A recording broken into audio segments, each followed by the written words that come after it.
Aujourd'hui, je vous retrouve pour une nouvelle vidéo. C'est le Reader Problems Book Tag. Donc, c'est un tag qui a quand même tourné pas mal sur les chaînes anglophones et francophones, mais c'est un tag qui a été traduit en français à la base par Moody. Donc, je vous mettrai le lien vers sa chaîne en barre d'infos.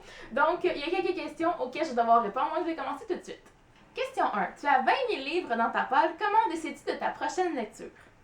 Je suis quelqu'un qui, à la base, choisit ses livres, ses prochaines lectures, en fait, quand même au sentiment, au feeling, là, si je devrais dire.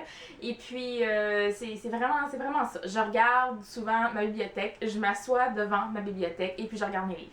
Puis je me demande, est-ce que ça me tente de lire en français ou en anglais? Est-ce que ça me tente de lire une romance ou quelque chose juste avec du fantastique? Un mélange des deux, quelque chose de plus pour adultes ou érotique? Je me demande vraiment qu'est-ce que j'ai envie de lire à ce moment-là. Et puis après ça, je regarde les livres, les choix que j'ai et puis j'en choisis un, tout simplement. Donc c'est vraiment plus au feeling que j'y vais. Question 2. Tu as lu la moitié d'un livre et tu ne l'aimes pas. Tu abandonnes ou tu continues? En règle générale, quand je suis rendue à la moitié d'un livre, je vais continuer ma lecture. C'est vraiment très rare que je vais abandonner ma lecture en plein milieu. Souvent quand j'abandonne une lecture, c'est vraiment parce que j'ai lu moins de 50 pages, je dirais, puis que ça ne me tente pas vraiment de lire ce livre-là à ce moment-là. Mais quand je suis rendue à la moitié d'un livre, je vais continuer la plupart du temps, même s'il existe quand même des exceptions. Question 3. La fin de l'année approche et ton challenge Goodreads n'est pas terminé. Est-ce que tu essaies de te reprendre et comment? Et bien là, si vous me suivez, vous savez que cette année, en 2014, je suis loin d'être dans cette situation-là parce que j'ai terminé mon challenge Goodreads qui était de lire 50 livres à la fin du mois d'août dernier. Donc ça fait quand même un bon petit moment que c'est terminé et même que j'approche grandement les 100 livres. Au moment où je parle, j'en ai 98. Donc j'ai presque doublé mon challenge. Mais si je regarde les deux autres années précédentes, en 2012 et en 2013, j'avais lu 23 et 26 livres respectivement. Donc, ça dépend. à environ la moitié du challenge Goodreads à 26 livres comme l'année passée, ben c'est sûr que là, je vais pas essayer de me reprendre puis j'aurai pas de solution miracle. Là. Je peux pas lire en un mois la moitié de mon challenge, soit 25 livres. Donc là, c'est sûr que j'abandonne. Mais sinon, si je vois qu'il me reste... je sais pas, moins de 10 livres, ben c'est sûr et certain que je vais essayer de les lire, voilà. c'est sûr et certain qu'en ce moment, je me suis mis comme défi personnel d'atteindre les 100 livres. J'étais à 92 au début du mois de décembre. Et puis, j'ai décidé qu'il fallait que j'atteigne les 100. Donc, c'est juste un challenge personnel plus que Goodreads parce que Goodreads est déjà atteint. Donc, voilà. S'il m'en reste environ moins de 10, je dirais que je vais essayer d'atteindre mon objectif. Question 4. Les couvertures d'une saga ou d'une série que tu aimes ne se ressemblent pas. Comment gères-tu ça? En règle générale, je ne gère pas du tout. Donc, c'est aussi simple que ça. C'est sûr qu'il y a des séries qu'on doit faire avec. Donc, j'ai appris à laisser aller un petit peu. Ça me dérangeait beaucoup. Il y a juste peut-être au début de l'année encore, ça me dérangeait vraiment beaucoup quand mes livres se ressemblaient pas. C'est sûr que c'est arrivé que j'ai racheté des livres. C'est des solutions que j'ai parfois. Si c'est juste...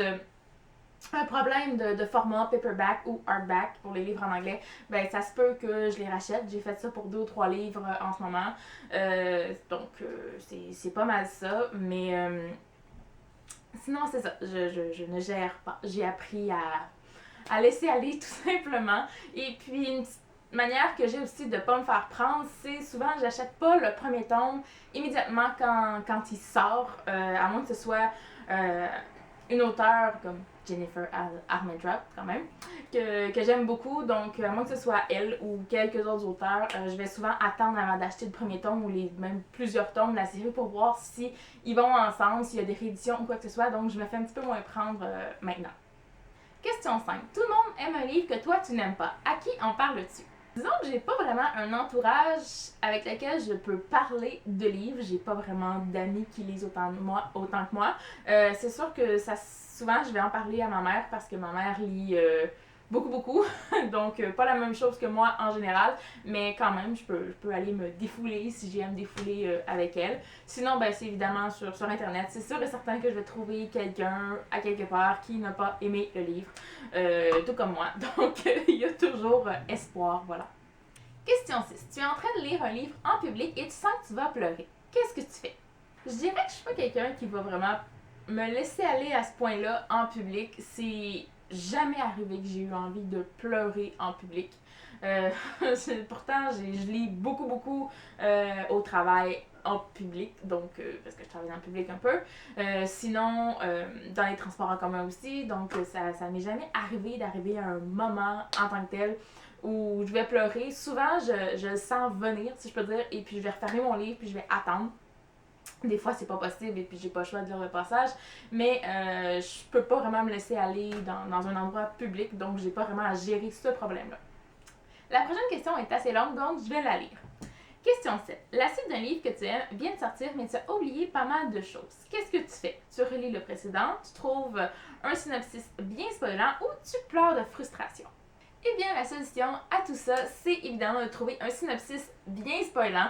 C'est sûr que j'irai pas relire un livre. Ça se peut que je relise certains passages d'un livre que j'ai beaucoup aimé, mais relire un livre parce que je m'en souviens plus pour ensuite lire la suite, ça, je ne fais jamais ça.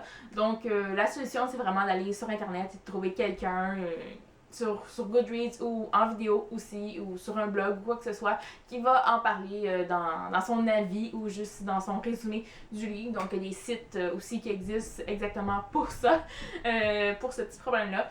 Donc, c'est sûr et certain que je vais trouver ma solution sur Internet avec un synopsis bien spoilant. Question 8. Tu ne veux pas prêter tes livres. Comment dis-tu non gentiment si on te le demande? C'est arrivé quelques fois, moins maintenant, je dirais, mais quand j'étais un petit peu plus jeune, que certaines personnes me demandent de prêter mes livres.